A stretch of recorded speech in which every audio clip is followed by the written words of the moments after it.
بسم اللہ الرحمن الرحیم۔ السلام علیکم۔ روزانہ واقعات سننے کے لیے اس چینل کو سبسکرائب کریں۔ حضرت علی رضی اللہ عنہ کو حضرت صلی اللہ علیہ وسلم نے یمن بھیجا تھا۔ وہاں کے لوگ شیر کا شکار کرنے کے لیے گڑھا کھودا کرتے تھے اور مختلف تدبیروں سے شیر کو اس گڑھے میں گرا کر اس کا شکار کرتے تھے۔ ایک دن انہوں نے ایسا ہی ایک گڑھا کھودا اور شیر کو اس میں گرا لیا۔ آس پاس کے لوگ تماشا دیکھنے کے لیے گڑھے کے ارد گرد جمع ہو اور اتنی دھکم پیل ہوئی کہ ایک آدمی اپنا توازن برقرار نہ رکھ سکا اور گڑھے میں گرنے لگا۔ گرتے گرتے اس نے سنبھلنے کے لیے ایک پاس کھڑے ہوئے آدمی کا ہاتھ پکڑا۔ اس سے دوسرے آدمی کے بھی پاؤں اکھڑ گئے اور وہ بھی گرنے لگا۔ اس نے سنبھلنے کے لیے ایک تیسرے آدمی کا ہاتھ پکڑا اور تیسرے نے چوتھے کا، یہاں تک کہ چاروں گڑھے میں آ رہے۔ شیر ابھی زندہ تھا۔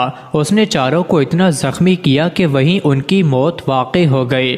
اب مرنے والوں کے رشتہ داروں میں جھگڑا شروع ہوا کہ ان کا خون بہا کون دے۔ گفتگو میں تیزی آ گئی، یہاں تک کہ تلواریں تک نکل آئیں اور خون ریزی ہوتے ہوتے بچی۔ حضرت علی رضی اللہ عنہ نے یہ فیصلہ فرمایا کہ ان چاروں کی دید خون بہا گڑھا کھودنے والے پر ہے، لیکن اس ترتیب سے کہ پہلے کو چوتھائی دید، دوسرے کو تہائی دید، تیسرے کو آدھی دید اور چوتھے کو پوری دید ملے گی۔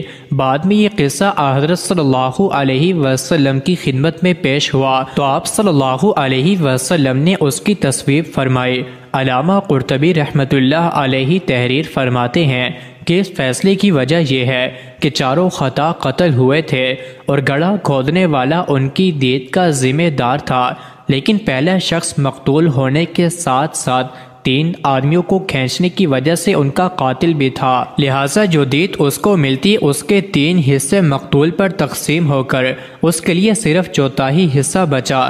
اسی طرح دوسرا شخص 2 آدمیوں کا قاتل ہے، اس لیے اس کی دید کے 2/3 حصے اس کے 2 مقتولوں کو اور 1 حصہ خود اس کو ملے گا۔ تیسرا شخص 1 آدمی کا قاتل تھا، اس کے لیے آدھی دید اس کے مقتول کی اور آدھی دید خود اس کی ہوگی، اور چوتھے نے کسی کو نہیں کھینچا، اس لیے اسے پوری دید ملے گی۔ حضرت عمر بن عبدالعزیز رحمۃ اللہ علیہ کے زمانہ خلافت میں جب مسلمانوں نے سمرقند فتح کر لیا اور مسلمان وہاں بس گئے اور اپنے گھر بنا لیے اور ایک عرصہ گزر گیا تو سمرقند والوں کو معلوم ہوا کہ مسلمانوں نے اپنے نبی صلی اللہ علیہ وآلہ وسلم کی سنت کے خلاف ہمارے ملک کو فتح کر لیا ہے، یعنی یہ کہ سب سے پہلے اسلام کی دعوت دیں، پھر جزیہ کی پیشکش کریں اور اگر وہ بھی منظور نہ ہو تو پھر مقابلہ کریں۔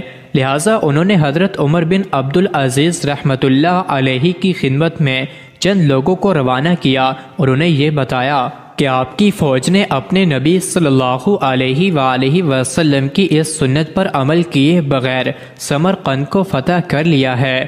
حضرت عمر بن عبدالعزیز رحمۃ اللہ علیہ نے سمرقند کے قاضی کو حکم دیا کہ عدالت قائم کرو، پھر اگر یہ بات صحیح ثابت ہو جائے تو مسلمان فوجوں کو حکم دیں کہ سمرقند چھوڑ کر باہر کھڑے ہو جائیں، پھر اس سنت پر عمل کریں۔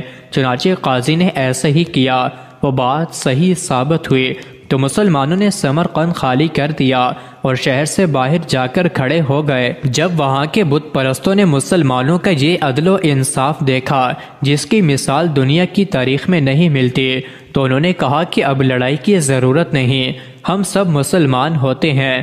چنانچہ سارا کا سارا سمرقند مسلمان ہو گیا۔ مزید ایسی ہی ویڈیوز کے لیے چینل کو ضرور سبسکرائب کریں۔